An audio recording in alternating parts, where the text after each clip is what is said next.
Bienvenue dans ce deuxième épisode de Paroles de supporters. Au programme aujourd'hui, le RC Strasbourg en compagnie de Michel, co-animateur du podcast des légendes. Bonsoir à tous, épisode numéro 2 de Paroles de supporters. Aujourd'hui, nous recevons Michel qui se cache derrière le podcast des légendes et qui est supporter du RC Strasbourg. Donc, bonsoir Michel, enfin bonjour pour Ouais. toi plutôt. Oui, bonsoir, bonsoir Pierre, bonsoir à toutes et à tous, bonjour à toutes et à tous, et merci de m'accueillir sur ton podcast. Est-ce que tu peux nous présenter succinctement le podcast des légendes et nous dire en quoi ça consiste? Bien sûr. Alors, le podcast des légendes, c'est une idée que j'avais eue avec un de mes meilleurs amis, Guillaume, qui co-anime avec moi le podcast des légendes, qu'on a vu un petit peu pendant la pandémie sans vraiment creuser plus que ça. Moi, j'écoutais pas mal de podcasts aux États-Unis, dont un que j'aime beaucoup qui s'appelle Smartless, qui n'a rien à voir avec le sport, où c'est des amis qui discutent et qui, chaque semaine, reçoivent une personnalité du showbiz, et je trouvais l'idée sympathique de faire ça avec des joueurs de foot et notamment des joueurs qui ont bercé notre enfance. Donc moi, donc j'ai 46 ans, hein, je suis plus tout jeune, mais donc pour moi, c'est vraiment la génération de fin des années 80, début des années 90 avec lesquels j'ai vraiment grandi au niveau du foot, et je me suis dit que ce serait sympa. La technologie est pas très compliquée. Il suffit d'avoir un peu de volonté, de passer beaucoup de temps au téléphone au début pour avoir des coups de fil, et que ça pourrait être vraiment sympa de savoir ce que sont devenus vraiment les légendes de notre enfance. Alors, c'était pas forcément tout de suite d'avoir des Platini, des Rocheteau, et cetera, mais c'était vraiment d'avoir, des joueurs un peu, qui étaient des comètes, qui ont explosé, ont ensuite malheureusement pas eu la carrière qu'ils méritaient. C'était les Passy, c'était les Farjan. C'était des joueurs comme ça vraiment qui nous motivaient. On a eu l'idée a commencé à prendre un peu plus son chemin, et on a commencé il y a un petit peu plus d'un an, et on a eu comme premier invité, Yannick Stopieras, qui était vraiment au-delà de toutes nos attentes, et il a été exceptionnel. Il nous a accordé énormément de temps, et donc c'est un petit peu comme ça qu'on s'est lancé du coup. D'accord, il faut préciser que les épisodes sont souvent divisés en plusieurs parties, en deux ou en Voilà. trois, parce que c'est quand même assez conséquent en termes de durée. Voilà, alors faut avoir le temps. On a beaucoup, on s'est beaucoup torturé là-dessus. C'était parce qu'on a la chance, je pense, parce que comme on est vraiment des fans, on se définit pas du tout. Moi, ni moi ni Guillaume ne sommes journalistes, donc on se définit vraiment comme des fans. Et l'idée, c'est de découvrir vraiment l'homme qui se cache derrière le joueur, avec le bénéfice de la retraite. C'est-à-dire que les joueurs ont arrêté de jouer, ça fait 20, 30, parfois 40 ans. Bon, peut-être pas 40. Ouais, remarque si, Georges Cardus. Il y a des joueurs qui ont pris leur retraite il y a un bon moment, et du coup, ils ont vraiment un œil rétrospectif sur leur carrière. Ils ont vécu aussi des choses au-delà de ce qui a pu se passer sur le terrain. Et donc, on a cette perspective vraiment intéressante. Et du coup, on parle beaucoup avec eux, on a beaucoup de questions. Ils ont souvent du temps, enfin, généralement. Et puis, nous, on adore passer du temps avec eux, quoi. Donc, après, est-ce qu'on coupe pour faire 1 heure, ou est-ce que, au risque d'enlever des choses vraiment intéressantes qui permettent vraiment de comprendre la personnalité du joueur, ou est-ce qu'on garde ça en intégralité? Donc, on a pris le parti de garder le maximum. Et puis, du coup, si les auditeurs, ça leur plaît, ils peuvent écouter en intégralité, ou ils peuvent zapper un épisode de temps en temps. Mais je le déconseille parce que ils sont tous intéressants. Oui, c'est vrai, puis il y a toujours cette lutte entre exhaustivité et impact sur l'auditeur, quelque chose de plus compact et court, ce qui fait que c'est Voilà, pas facile de choisir. exactement. Et l'idée, surtout, nous, c'est on ne cherche pas du tout, et d'ailleurs, c'est vraiment comme ça qu'on vend le produit, entre guillemets, hein.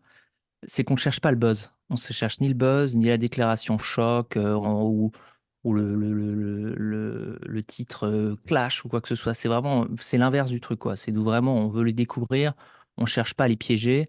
Alors évidemment, si on peut avoir une petite anecdote croustillante, on va pas cracher dessus, hein, évidemment. Mais l'idée, c'est de découvrir leur carrière, de savoir comment ils ont grandi dans le foot, quelle a été la petite étincelle qui a allumé la flamme pour le foot. Et très souvent, il y a voilà, on apprend plein de choses qui ensuite guident leur carrière, qu'on n'aurait peut-être pas pu comprendre ou qu'on n'aurait pas pu apprécier sans avoir un petit peu creusé au début sur leur enfance. Je pense notamment justement le premier épisode avec Yannick Stopira, où il parle des relations avec son père, un petit peu comment ça l'a motivé, comment ça l'a poussé pour essayer de faire plus que lui, comment il fallait un petit peu tuer le père, etc. Et ça revient assez souvent, les relations avec les parents, et comment ça les construit ensuite pour la suite de leur carrière. Et ça dicte aussi souvent, de manière un peu inconsciente, leur choix de carrière un peu plus tard aussi. On peut vous féliciter parce que vous avez quand même un beau palmarès à votre actif. Des joueurs comme Giresse, Carrière, Dacour, pas mal de gardiens aussi. Je voulais savoir s'il y avait un intérêt particulier pour ce poste. Parce que vous avez Alors, Ettori, ouais, alors on a commencé par Ettori parce qu'il a été adorable. Il nous a répondu assez rapidement parce que rien qu'on pourrait écrire un livre sur comment on les retrouve, hein, parce que enfin, moi, j'ai pas de connaissances particulières dans le milieu du foot. C'est pas du tout l'industrie dans laquelle je travaille. Guillaume, pareil. Et donc, ouais, donc c'était un peu du travail de détective. Et donc, ouais, alors les gardiens, ça se fait de manière vraiment très organique. On a eu Ettori assez rapidement, qui a été super. Il nous a accordé beaucoup de temps.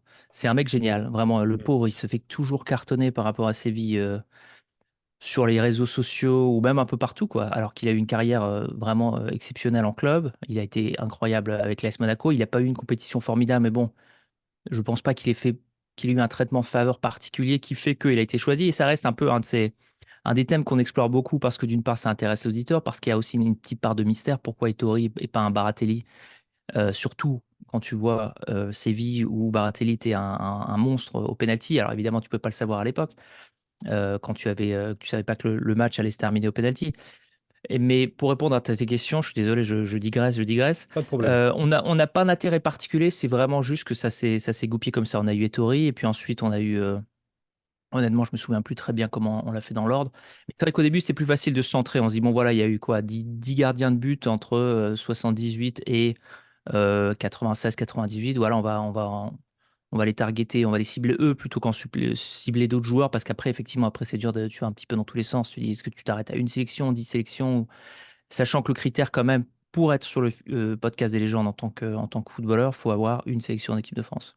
C'est Ok. le, c'est le critère d'acceptation. Alors peut-être on réfléchit à avoir des joueurs qu'on adore, qui n'ont pas eu la chance de jouer en équipe de France. Je pense notamment à José Cobos, on en parlera sûrement après, qui pour moi a été un des héros de mon enfance. Il a joué en sélection après, mais il n'a pas joué en sélection A. Donc peut-être qu'on fera une petite entorse à la règle pour lui. Et dernière question par rapport au choix des invités et des joueurs. Est-ce que le fait d'être supporter influe sur vos choix? Parce que je vois qu'il y a pas mal Ouais, d'anciens Nantais, donc je ouais. suppute que Guillaume est supporter de Nantes. Oui, exactement. Guillaume était un grand fan de Nantes. J'espère que tu auras l'occasion d'avoir sur le programme. C'est un grand fan de Nantes. Et puis moi, je suis un grand fan de Strasbourg. Donc du coup, alors évidemment, Nantes, il y a quand même beaucoup plus de Nantais qui ont été internationaux que Strasbourg. Et du coup, oui, il avait des contacts un peu à Nantes qui l'ont aidé à retrouver certains joueurs. Et effectivement, au début, on a eu beaucoup de Nantais. On a commencé avec Nicolas Gillet, qui était super sympa aussi, qui a eu une seule sélection en équipe de France, comme William Prunier qu'on a eu aussi. Mais c'est vrai que on n'a pas une fixation sur les joueurs, hein. J'avoue qu'on a eu pas mal de Bordelais. Là, on a pas mal de Bordelais dans le pipe, d'ailleurs. Je pourrais C'est- peut-être faire Ah, quelques annonces en avant-première. avec grand Et, plaisir. mais oui, ça aide, et surtout, ça te permet d'avoir un peu plus d'infos, et du coup, je pense, de transmettre un peu plus de passion sur le podcast. Mais de manière générale, moi vraiment, je me définis, je dirais presque de manière égale, fan de l'équipe de France que fan du Racing Club de Strasbourg. Donc, D'accord. Eh bien, écoute, si tu le veux bien, on va entrer dans le vif du sujet et on va commencer par la première question. Donc, depuis quand tu supportes le RC Strasbourg? Quel a été l'élément déclencheur? Est-ce que c'était un joueur, un match ou une visite dans un stade? alors c'est un peu tout ça. Ma grand-mère était fan du Racing, était abonnée en tribune Nord Populaire, donc c'était une des tribunes en face en face de la ligne médiane. Et je pense qu'elle a été pendant 40-50 ans facile. Je pense elle est allée à Paris pour la finale de 66 depuis Strasbourg. Enfin, vraiment, elle a bercé dedans toujours. Donc, elle a toujours été fan de foot. Et donc, elle était abonnée, et elle m'emmenait parfois au match. Et je crois que mon premier match, et donc, bon, j'adorais le foot, hein. Je jouais tout le temps chez moi, et j'avais toujours un ballon. Je n'étais pas particulièrement doué, malheureusement, mais j'adorais jouer. Et j'habitais en face d'un parc, donc c'était tout le temps avec les copains. On jouait Hmm. tout le temps après l'école, etc. Et je crois que mon premier match, ça doit être un Strasbourg-Metz en amical. Je crois que c'est en 84 ou en 85, je sais plus. J'ai pas réussi à trouver la date exacte. Dans mes souvenirs, il y a un partout. Il y a un Messin qui se fait expulser. Match hyper houleux. C'est vraiment le Hmm. derby de l'Est, où vraiment les deux équipes se détestent. Et ça a été assez choquant d'ailleurs. J'aurais pu être traumatisé et ne plus jamais vouloir revenir au stade, parce que ça hurlait dans tous les sens. Ma grand-mère se transformait. C'était quand même déjà une vieille petite dame à cette époque-là, mais elle se transformait. C'était ouais, c'était assez impressionnant. Et donc, ça devait être mon premier match. Et ensuite, j'ai dû aller à quelques matchs quand ils étaient en première division cette saison-là. J'avoue que je m'en souviens moins. Mais ensuite, quand le Racing était descendu en deuxième division l'année d'après, là, du coup, comme il y avait clairement moins de public, j'y allais quasiment tout le temps. Il y avait tout le temps des places parce que moi, je devais avoir 6-7 ans. Je crois que je payais même pas ma place. On s'asseyait sur les genoux, on s'asseyait là où il y avait des places de libre. Et donc là, je me souviens de tous les matchs où. Et c'est marrant parce que je ne sais pas quelle est ta connaissance de l'historique du Racing, mais maintenant, on a l'image d'un club hyper structuré, hyper populaire, vraiment bien géré, etc. Mais à l'époque, c'était n'importe quoi. C'était vraiment un des publics le plus exigeants de France. Il y avait Ah, des Laval, ces ans. il y avait le surnom du Marseille de l'Est. Exactement. Et je pense même que ça reflétait même pas la réalité du truc. C'était que vraiment, c'était un club qui était c'était un bordel permanent. C'est-à-dire qu'il y avait tout le temps le président, qui avait tout le monde qui se tirait dans les pattes, tu avais tout le temps les notables locaux qui voulaient faire qui voulaient faire partie de l'organisation. Enfin bref, comme dans les petits clubs pas petits clubs non, mais dans les clubs de province, c'est souvent comme ça. C'est toujours, voilà, tu veux faire partie parce que c'est un peu d'honneur, c'est un peu de gloriole, etc. Et du coup, ça se tirait vraiment dans les pattes. Les supporters, c'était une drôle de relation avec l'équipe aussi, parce que je me souviens d'un match où, je sais pas, le Strasbourg devait gagner 6-0, je crois que c'était contre Guignon, et les supporters n'étaient pas contents. C'est-à-dire qu'il suffisait qu'il y ait un mec qui râle, et puis les mecs continuaient à hurler, quoi. C'est-à-dire que c'était jamais assez, c'était un public très exigeant, Ouais. et qui attendait toujours le retour de Gilbert Gress comme le Messi. Bon, enfin, on pourra en reparler aussi. Et donc, ouais, donc c'est mes premiers émois pour le Racing, ouais, à ce moment-là. Ok, donc c'était, tu dis, milieu des années 80, c'est ça? Voilà, ouais, milieu des années 80, ça doit être 80, ouais, 85, je pense 85, 86, et c'est pas la meilleure période du club d'ailleurs. Mais il y a eu, oui, c'était. Enfin, moi, j'ai commencé à m'intéresser au football dans les années 90. Strasbourg était une équipe qui ne réussissait absolument pas aux Girondins. On perd en finale de Ouais, Coupe de la Ligue, on prend des raclés chez vous en Coupe de France en championnat, et qui avait toujours une équipe très costaude avec des joueurs comme Zitelli, Baticle, Mostovoy, et Baticle d'ailleurs qui fait partie du trio maudit contre Bordeaux. C'était avec Nicolas Gousset et Lionel Rouxel, qui a joué à Strasbourg aussi, qui marquait ouais, exact. systématiquement contre Bordeaux.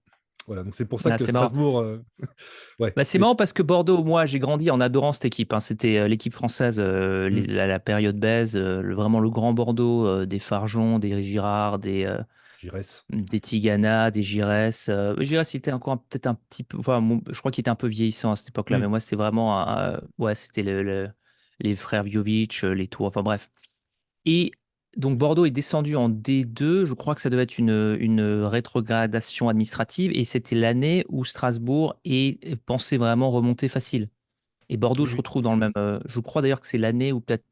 Je crois que c'est l'année où ils refondent les. Il y avait deux groupes en D2 à un moment, je crois. Et peut-être que Il y c'est a l'année où il y en a plus qu'un seul.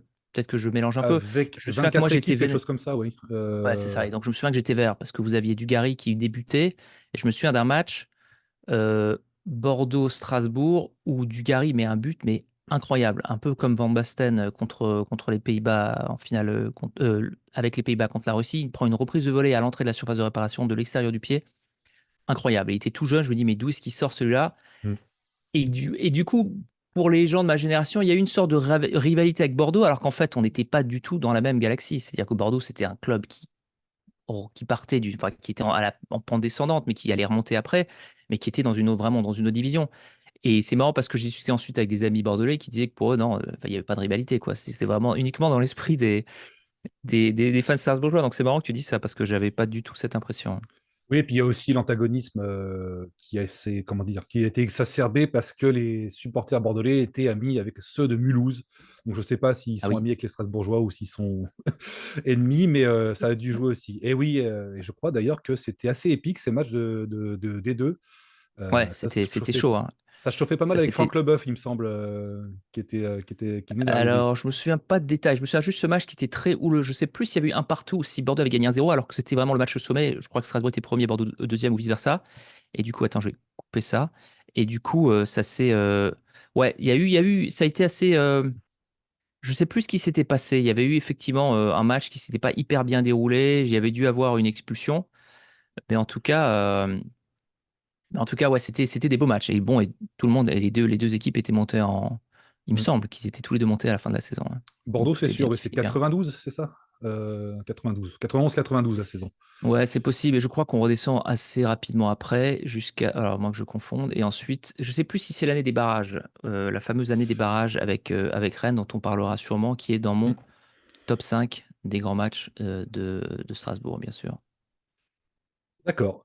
Et donc, comment se manifeste cet amour pour le RC Strasbourg, notamment en raison du fait que tu te trouves à l'étranger? Comment tu suis les matchs? Est-ce que c'est à la télé en direct? Est-ce que c'est en différé?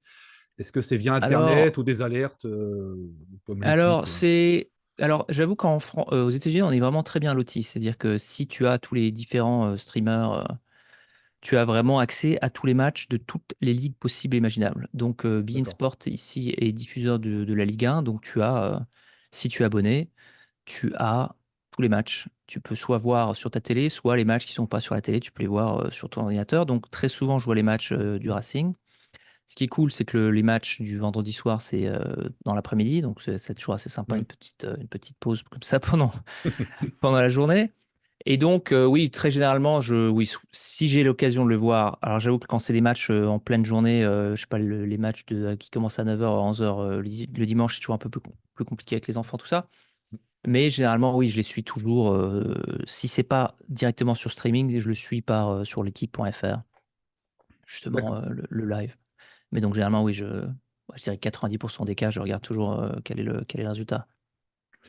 D'accord. Et on a parlé donc des descentes, enfin, d'une des descentes de Strasbourg. Est-ce qu'il est facile de conserver le même intérêt pour son club quand celui-ci obtient de mauvais résultats et descend à l'échelon inférieur, voire en national, comme ça a été le cas de Strasbourg il y a quelques Non, années? non, justement, c'est marrant parce que moi, je m'étais un peu détaché du Racing un petit peu avant, quand c'était devenu un peu n'importe quoi avec. Alors, je sais pas si tu as suivi, mais c'était vraiment c'est vraiment un miracle, hein, l'histoire du Racing. Et il y a eu le club qui a été racheté par IMG McCormack, donc c'était vraiment un des premiers clubs.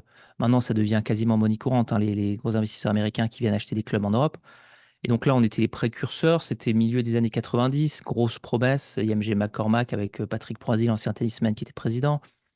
Et puis, les noms qui sont balancés, c'est pas, c'est du, on voit Baggio, Savicevic, oui, pourquoi pas. Enfin, vraiment des gros, gros noms qui sont balancés aux médias. Et puis, évidemment, bon, ça ne s'est pas venu. Gros désamour assez rapidement. Bon, il y a eu quand même une belle équipe, mais aussi en même temps une gestion calamiteuse, une valse des entraîneurs. Ils ont un petit peu progressivement enlevé un peu le caractère régional de l'équipe. Et puis ils ont ramené Claude Leroy, qui a été, alors, en dépit de tout ce qui peut se dire sur Claude Leroy, comme quoi c'est le sorcier blanc et cette espèce de mythe sur ses réussites en Afrique, au Racing, c'était une catastrophe totale. Il a vendu plein de joueurs super jeunes, il a été exécrable avec les autres individus qui étaient au club. Il y a eu enfin, c'était vraiment la période la plus noire de Strasbourg, et avec les résultats évidemment qui n'ont même pas suivi. Et ensuite, ça a été la lande descente aux enfers. Ça a été les repreneurs, un repreneur par-ci, un repreneur par-là, les gynécistés, ensuite les Jarfar, je ne me souviens même plus de son nom. Et puis, ouais, effectivement, donc du coup, ça a été la faillite. Et là, du coup, moi, c'est là où j'ai repris un petit peu mon intérêt pour le club, assez paradoxalement, quand le club a failli monter en D2, je crois que c'était. Et puis l'année d'après, catastrophe, le retour de Grèce, le club qui descend en national, rétrogradé administrativement. Et là, du coup, je crois que c'est là que je suis vraiment redevenu, parce que c'était vraiment complètement assaini, quoi. C'était devenu quasiment le même club Oui. que l'époque. Et c'était de nouveau recommencer à zéro avec des joueurs du cru, sans prétention, voilà, sans prétendre à être ce qu'on n'était pas. On n'était pas un club qui allait ramener un Savicevic ou un Baggio, évidemment. C'était ça. On y a cru, on y a tous cru, surtout quand Chilavert est arrivé. Bon, même s'il est arrivé avec 40 kilos de trop, mais. Ouais, on peut en Et reparler de donc, ça, oui. ouais. Parce que je me souviens de son premier match, bah, justement, c'est contre Bordeaux. Il réussit l'exploit de se prendre un lob sur sa ligne par l'Asland. Ah oui, d'accord, ouais, c'est Il était, possible. Ouais. ouais, il était un petit peu en surpoids. Ouais, un peu, ouais, un peu. Et c'est marrant parce que on a eu Corentin Martins, Olivier Dacour et Peggy Louindula qui ont un peu joué avec lui. Et, euh, et ils avaient que des choses positives à dire sur lui. Donc ça devait être vraiment, c'était un mec super dans les vestiaires apparemment. Mais il est arrivé, oui, il n'était pas en top de sa forme, quoi. C'est un peu dommage. On l'a eu vraiment sur la pente descendante, quoi. Oui, il était en Et fin de donc, carrière. Ouais. ouais, exact. Il était en fin de carrière et il parlait pas la langue. Enfin bref, Mais bon, c'était très représentatif de la stratégie Leroy, quoi. C'était des petits coups clinquants pour apaiser le peuple. Et puis voilà, quoi, en pensant que les gens allaient suffisamment être naïfs pour croire que ça allait résoudre le problème en sortant un grand nom qui avait vraiment, enfin, qui était plus du tout au point, comme tu le disais. Et donc, du coup, oui, donc c'est là que je me suis vraiment remis à suivre les matchs et c'était magnifique. C'était de voir l'engouement, de voir une nouvelle génération et vraiment, du coup, se débarrasser de ce qui était vraiment négatif à Strasbourg. Je parle même pas de la période IMG, mais c'est toujours cette espèce de relation où on critiquait forcément le Racing, même quand ça marchait. Il y avait pas un engouement qui était très sain. Mm. Même quand j'ai grandi avec le club, je comprenais pas toujours pourquoi cette critique, pourquoi il y avait cette incapacité à vraiment apprécier le club pour ce qu'il était et ne pas s'attendre à ce qu'on soit champion tous les ans, quoi. Si on pouvait être européen, c'était top, quoi. Et du coup, ouais, ça a caractérisé le club, quoi. C'est vraiment, ça a enlevé tous les éléments parasites, ça a recommencé sur des basses scènes. Et puis c'est devenu un club extraordinaire. C'est devenu le meilleur public de France. Et de loin, je pense, sans être parti pris. Et ça, c'était pas gagné à l'époque, hein. C'était vraiment pas gagné du tout, hein. Ouais, petite anecdote sur Claude Leroy, je me souviens, je ne sais pas si tu te souviens de ce joueur qui s'appelait Diego Garay, un meneur de jeu Bien sûr, argentin. bien sûr. Quand il débarque, Claude Leroy, il a le toupet de dire il est meilleur que Gallardo, quoi. Ouais, non, mais ça m'étonne. Il a dû dire qu'il avait du Maradona, je pense, dans les pattes, hein. Je veux pas le citer parce que j'ai pas la citation exacte, mais ça m'étonnerait pas. Non, non, mais il avait ramené des joueurs. Et surtout, ce qui était incroyable, c'est c'était des joueurs qui coûtaient cher. Oui, C'est-à-dire les Garay, Beloso. il y avait des joueurs, les Beloso, il y avait des joueurs africains, des joueurs danois, mais des mecs dont on n'avait jamais entendu parler, quoi. Alors, il y en avait parfois un ou deux qui étaient pas mal, mais la plupart, c'était catastrophique. Quand il ramène Seo, le coréen, qui Oh parlait là pas la oui. langue, il y avait pas d'interprète. Enfin, c'était. Et pareil, les mecs, il l'avaient vendu comme une star mondiale. Et le pauvre, il a fait ce qu'il a pu, mais c'était chaque fois vraiment très, très mal géré, quoi. C'était à se demander, mais qui se. Enfin, bref, je te dis, pourrait y avoir un documentaire là-dessus, ce serait une descente aux enfers. Oui, c'est vrai. Tu te demandes toujours pourquoi vient le joueur. Est-ce que c'est pour son talent ou c'est pour si c'est pour autre chose, quoi. C'est toujours un Ouais, petit bah, surtout peu. qu'IMG, c'était une agence de talent, quoi. Enfin, c'est Talent Agency, je sais pas comment tu dis en français, mais c'est-à-dire que pour eux, il y avait un intérêt derrière, quoi. C'est que tu ramenais des joueurs et puis tu les faisais signer avec AMJ. Je sais pas si c'était le cas, hein, mais bon, je pense que c'était l'idée à l'époque de vous créer les synergies, parce que sinon, pourquoi est-ce qu'un club comme IMG, pourquoi est-ce qu'une boîte comme IMG aurait un intérêt quelconque à acheter un club en Alsace à l'époque où Monnaie c'était pas la courante, oui. mode, quoi. Ouais, c'est sûr. Voilà. Ouais. Et donc, tu es donc exilé, mais est-ce que tu vas quand même voir quelques fois par an ou une fois par an le RCS quand il joue à la Méno, voire ailleurs? Oui, alors quand j'ai fait mes études à Paris, j'allais les voir de temps en temps quand Strasbourg était en D1 et qui jouait contre Paris. Et généralement, ça se passait pas super bien. Donc là, j'allais au Parc des Princes. J'avoue, quand je rentre à Strasbourg, généralement, c'est pendant l'été, donc il n'y a pas souvent de match. Mais s'il y a un match et que j'y suis, oui, j'essaie toujours d'y aller, ouais. Et c'est vrai que c'est un super stade, la Mano. Malheureusement, on a un peu mal géré les rénovations qu'on aurait pu avoir après l'Euro. Enfin, d'abord avec la Coupe du Monde 98, puis avec l'Euro 2016. On a vraiment très mal géré, puisque pour ceux qui l'ignorent, l'Ameno, a été rénové pour l'Euro 84. Et donc, c'était vraiment, du coup, à l'époque, un stade ultra moderne, mais qui rapidement est devenu, surtout avec le Heysel, on avait des tribunes où il y avait tout un parquage debout qui a ensuite été interdit à cause du drame du Heysel. Donc, du coup, il est rapidement devenu désuet. Il n'a pas été amélioré pendant très longtemps. Et donc là, je sais qu'il y a des travaux qui sont faits, il était temps, mais c'est un super stade. Les joueurs qui y ont joué, et on va sortir bientôt l'épisode avec Peggy Louindula qui décrit combien il adorait jouer à la Méno, combien c'est un stade vraiment, vraiment mythique pour ceux qui y jouent, quoi. Oui, c'est vrai qu'on n'en parle pas souvent en termes d'ambiance. On citera plus volontiers Lens, Saint-Étienne, Paris, quand le parc, quand il y avait les groupes de supporters, Marseille évidemment. Mais c'est vrai que Strasbourg revient peu en termes d'ambiance, alors Ouais. que chacun est unanime pour dire que c'est une des meilleures ambiances de France. C'est assez Ouais. bizarre. Alors c'est récent, ouais. Je pense que les 5 dernières années, il y a vraiment une prise en compte parce qu'il y a ces jeunes qui sont pas encombrés par les critiques du passé, etc., qui suivent le club de manière positive, un peu comme des fans étrangers, quoi, que ce que tu peux voir en Angleterre, où du coup Mm. les fans continuent à supporter leur équipe, quels que soient les résultats. Et là où c'était vraiment particulièrement beau à voir, c'était il y a quelques années, quand le Racing était relégable, qu'ils ont ce match incroyable contre Lyon, dont on va parler, hein, bien sûr, avec la légalisation de Liénart. Enfin, pas légalisation, le but de Liénart, le coup franc, Mm. qui du coup permet au Racing de se maintenir. Mais il y a je sais pas, il y a 10 ans, si Strasbourg avait été dans la même situation, il y aurait eu la moitié du stade qui aurait été absent.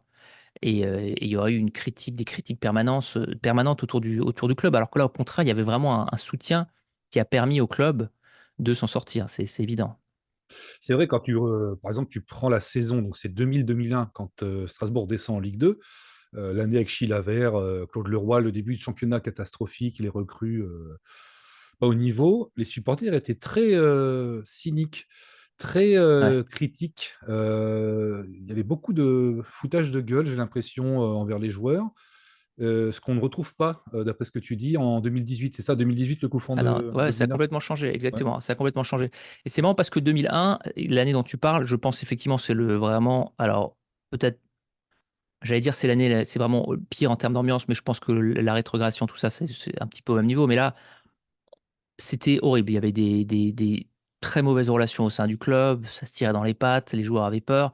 Et bizarrement, ils gagnent la Coupe de la Ligue cette année-là, une De finale, France. oui, pardon, la Coupe de France, ouais, contre Amiens. L'équipe gagne contre Amiens une finale assez horrible. Je crois que c'est au tir au but, si je me souviens bien. Ouais, c'est Et les Chilavert joueurs qui se marque. font, Ouais. ouais, et les supporters se font huer, je crois. Alors moi, j'y étais pas, hein, j'étais déjà aux États-Unis à ce moment-là, mais il y avait des articles comme quoi les supporters s'étaient fait huer à leur arrivée à la gare. Alors, c'est quand même dans Ouais. l'histoire du supporter, c'est quand même assez rare une équipe qui gagne une Coupe de France Mm. et qui se fait huer derrière. Enfin, c'était apparemment une ambiance complètement surréaliste. Ouais. Et D'accord. Dieu merci, ce n'est plus du tout le cas. D'accord. Et est-ce que maintenant tu peux nous donner ton top 5 des joueurs du RCS, voire un 11 de rêve? Alors, top 5, je vais avoir vraiment du mal. Et alors, mon top, voilà, je vais te donner mon 11, ça va être peut-être même la liste des 22, parce que j'ai vraiment eu beaucoup de mal quand j'ai réfléchi à ça. Parce que d'abord, il y a le côté nostalgie des joueurs vraiment que j'avais regardé Mm. que je voyais jouer. Et j'étais un tel fan dans ces années, milieu des années 80, que non seulement j'allais à autant de matchs que je pouvais, mais j'allais aussi les voir au stage de préparation. C'est-à-dire que pour moi, la trêve, la trêve estivale, c'était une torture parce qu'il n'y avait pas de match. Souvent, il n'y avait pas d'équipe de France non plus parce que l'équipe de France était vraiment dans le creux de la vague. Donc, il n'y avait pas de foot vraiment intéressant pour moi. Donc, j'allais avec ma grand-mère, on allait dans la campagne alsacienne ou dans les petits villages en Allemagne dans lesquels ils faisaient leur stage de pré-saison pour les voir jouer, pour discuter avec les joueurs, pour leur amener des bouteilles d'eau, pour jouer, pour être le ramasseur de balles. Et c'était très sympa. Il y avait une vraie proximité avec les joueurs à l'époque. Je ne sais pas si c'est encore le cas. J'espère imaginer que pour les clubs qui sont pas les clubs comme les Marseille ou les PSG, j'imagine qu'il y a encore cette proximité, mais je ne suis pas sûr que ce soit encore le cas. Et Pas c'était sûr non super plus. Ouais. sympa. Et donc pour moi, alors, et donc mon top 11, mon top 22 va avoir un petit peu, va être influencé par ça. Je dirais pas que c'est les meilleurs joueurs, mais c'est ceux en tout cas pour lesquels j'ai le plus d'affection.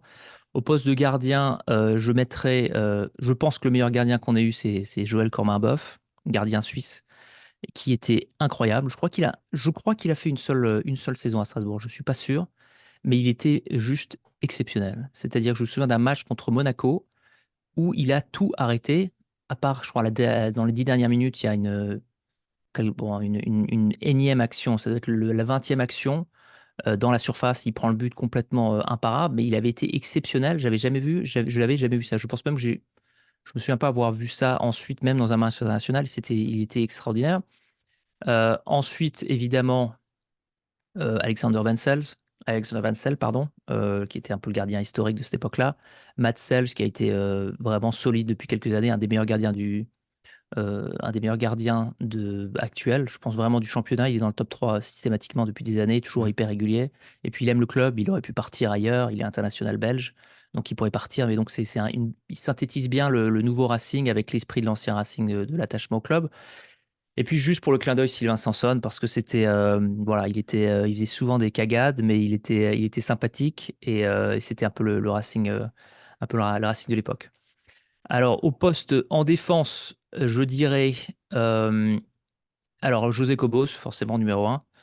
Je pense que maintenant, les gens l'associent plus avec Nice parce qu'il est resté là-bas et que je crois même qu'il a fait une carrière de conseiller municipal là-bas.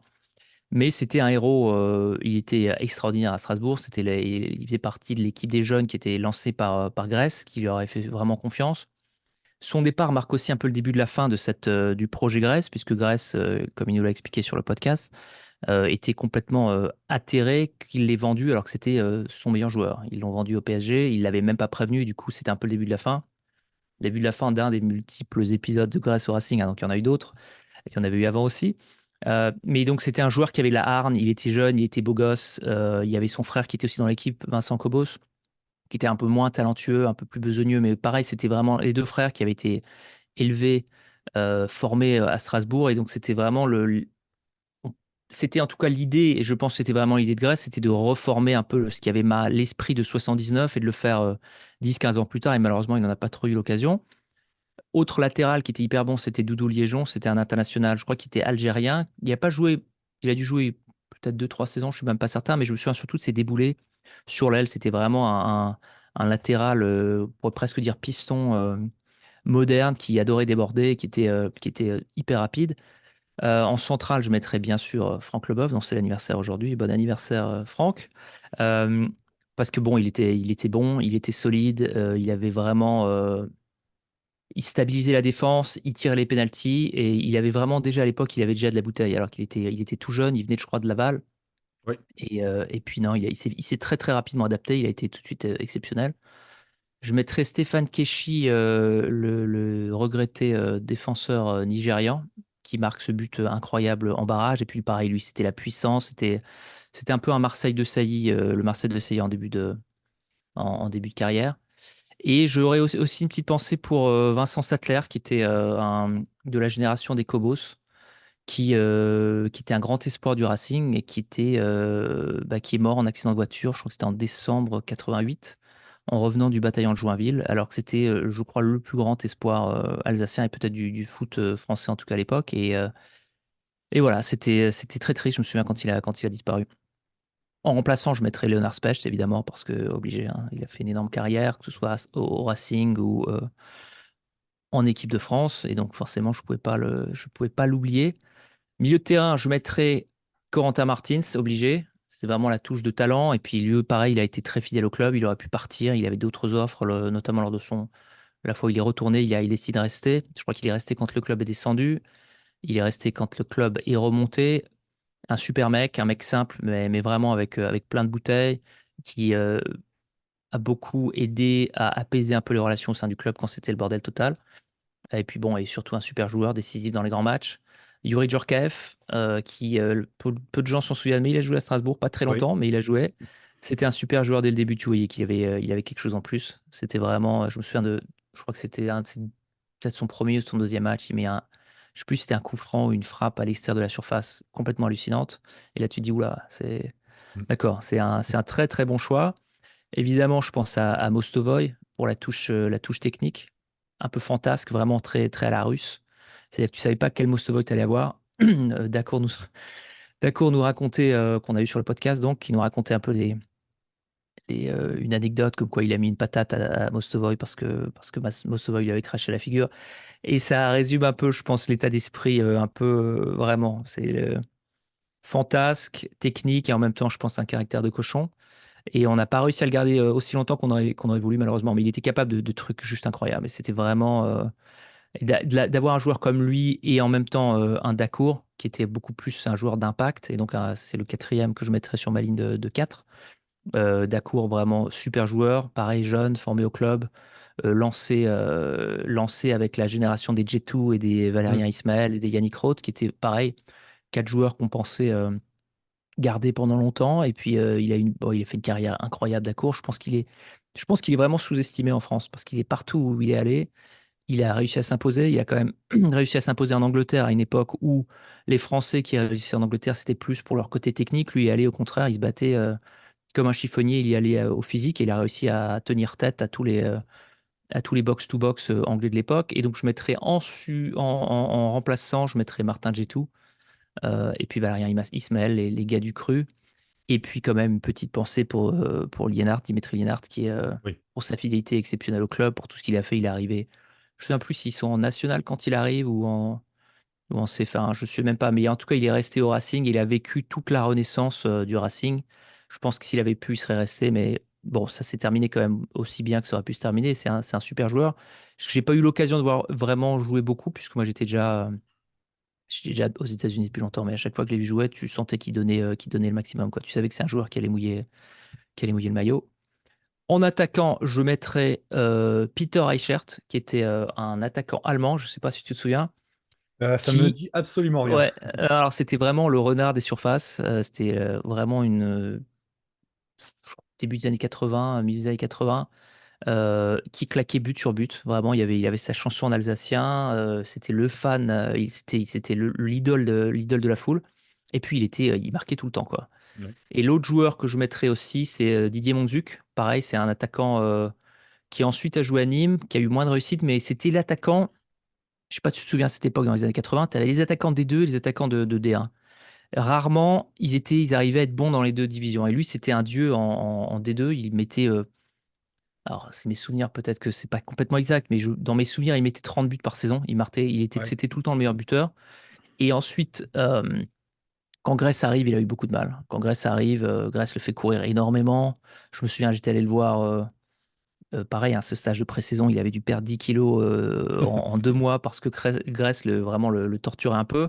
Il a moins cartonné, mais c'était vraiment, tu savais que tu l'avais dans l'équipe, qu'il allait te mettre au moins un but de raccro. Il n'était pas hyper technique, il n'était pas hyper spectaculaire, mais il claquait des buts en permanence.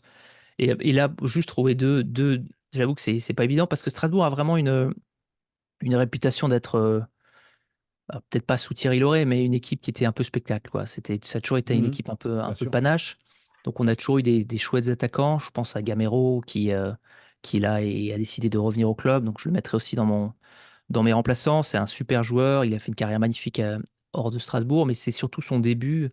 Son premier match, dans mes souvenirs, c'est un match de Coupe d'Europe contre l'AS Rome. Premier match, il a 16 ou 17 ans et il marque 2 buts. Coupe d'Europe, à l'AS Rome, c'est quand même pas mal. Ça a quand même prédigé une. C'était à la Méno ou c'était à l'Olympico? Tu te souviens? Je ne me souviens même plus. Honnêtement, je me souviens plus. J'ai envie de dire que c'était à la Méno, mais je suis pas sûr. Je sais que le score final, c'était 2-2. Mhm. Et lui, il en met deux quand même. Je suis même pas sûr qu'il était titulaire. Tu vois, c'est en sortie de Ouais, banc, il claque 2 buts. Enfin, incroyable. Je mettrais bien sûr David Zitelli parce bien que sûr. voilà, il était spectaculaire. Il a marqué des buts hyper importants, notamment lors de la campagne de Coupe d'Europe magique contre Numéro les Rangers, contre Liverpool Inter. et contre l'Inter Milan, Mhm. exact. Marc Keller, parce que voilà, c'était assez rare à l'époque d'avoir des internationaux qui étaient formés au club. Et puis aussi parce qu'il a réussi une belle reconversion. Je pense évidemment aussi à Albert Gemrich parce que c'était un super joueur. Peggy Louindula aussi, un joueur magnifique qui a toujours tout donné, qui a toujours. Je me souviens pas de l'avoir vu faire un mauvais match parce qu'il donnait vraiment tout sur le terrain. Et puis Carsten Nielsen, qui était aussi un peut-être plutôt milieu, mais milieu offensif danois, qui était l'idole de ma grand-mère. Et voilà, qui était un joueur assez discret, mais super joueur. Donc voilà, j'ai cité 40 joueurs. Donc comme tu peux le lire, je suis pas très bon pour éditer. Ça revient à Il ce n'y a qu'on pas de disait sur le problème. podcast. Dans J'ai les toujours un eff- peu de mal à avec mettre, à mettre les choses de côté. les effectifs actuels pléthoriques, ça ira très bien.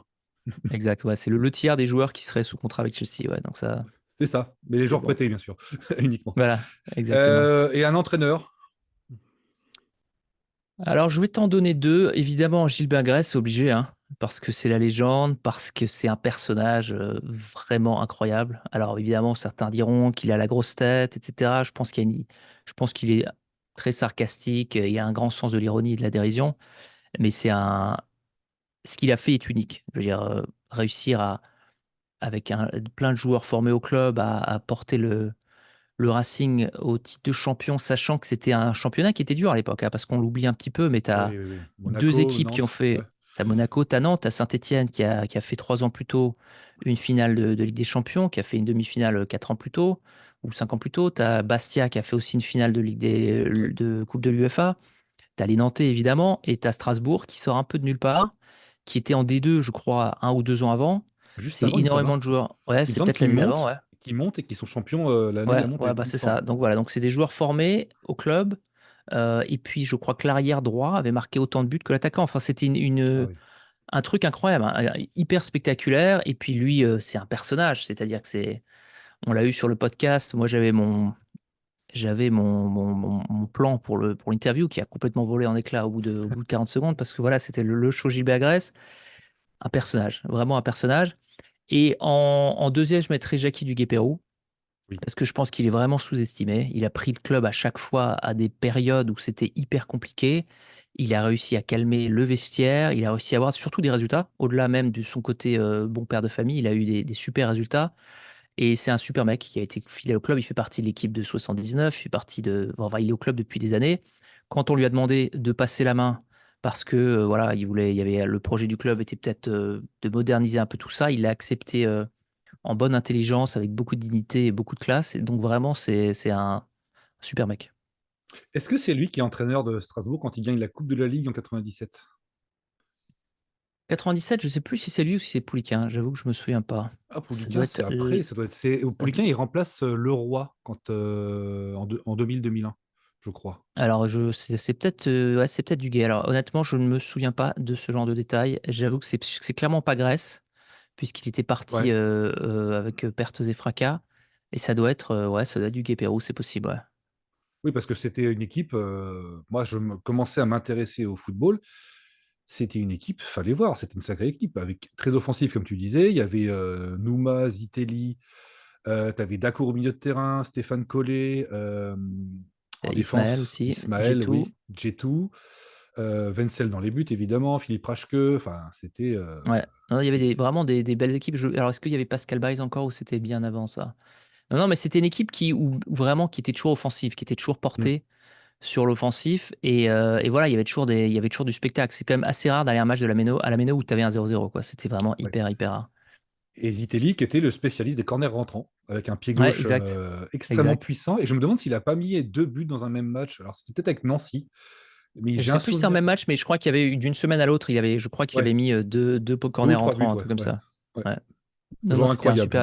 ouais. Ouais. Ouais, Zitelli Nouma, c'était une doublette vraiment. On a eu comme ça des doublettes extra. On a vu Zitelli Nouma, on a eu Nyang Luboja, malheureusement Oui, qui a pas duré longtemps. Mais c'était ouais, c'était des belles, il y a c'était des belles eu, périodes, ouais. ouais, il y a eu Pagis Niang aussi, qui était, il me semble, Pagis, hein. ouais, Pagis, c'était pareil. J'aurais pu le mettre dans ma liste, mais il a joué dans tellement de clubs, c'est un peu difficile de l'identifier particulièrement Ouais, mais il a été au. bon. Enfin, dans tous les clubs où il a joué, il a été bon. Bah, c'était à Nîmes, je crois. Après, il va à Sochaux, c'est pas mal. Et Strasbourg Oh aussi, non, il a été bon c'est. partout. C'était un super joueur. Je ne Ouais, comprends pas pourquoi il n'a pas été en équipe de France, honnêtement pour moi, parce qu'à ma connaissance, il n'a pas été.